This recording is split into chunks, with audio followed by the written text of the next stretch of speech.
দেশব্যাপী নৈরাজ্য, অপপ্রচার ও আইনশৃঙ্খলা পরিস্থিতির অবনতির প্রতিবাদে কালিয়াকৈরে বিএনপির বিক্ষোভ মিছিল, প্রতিবাদ সভা অনুষ্ঠিত। মোহাম্মদ দেলোয়ার হোসেনের পাঠানো তথ্য, ভিডিওচিত্রে দেখুন বিস্তারিত।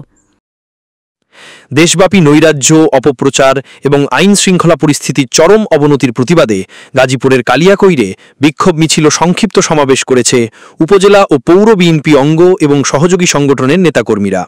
সোমবার বিকেলে উপজেলার শফিপুর এলাকায় ঢাকা-টাঙ্গাইল মহাসড়কের ফ্লাইওভারের নিচে এ কর্মসূচি অনুষ্ঠিত হয়। সমাবেশে সভাপতিত্ব করেন উপজেলা বিএনপির সদস্য সচিব এম আনোয়ার হোসেন এবং সঞ্চালনা করেন পৌর বিএনপির আহ্বায়ক মাহমুদ সরকার। প্রধান অতিথি ছিলেন উপজেলা বিএনপির আহ্বায়ক নুরুল ইসলাম শিকদার। বিশেষ অতিথি ছিলেন পৌর বিএনপির সদস্য সচিব মোহাম্মদ মহসিনুজ্জামান, উপজেলা বিএনপির আহ্বায়ক সদস্য নজরুল ইসলাম সহ বিএনপি ও সহযোগী সংগঠনের নেতৃবৃন্দ।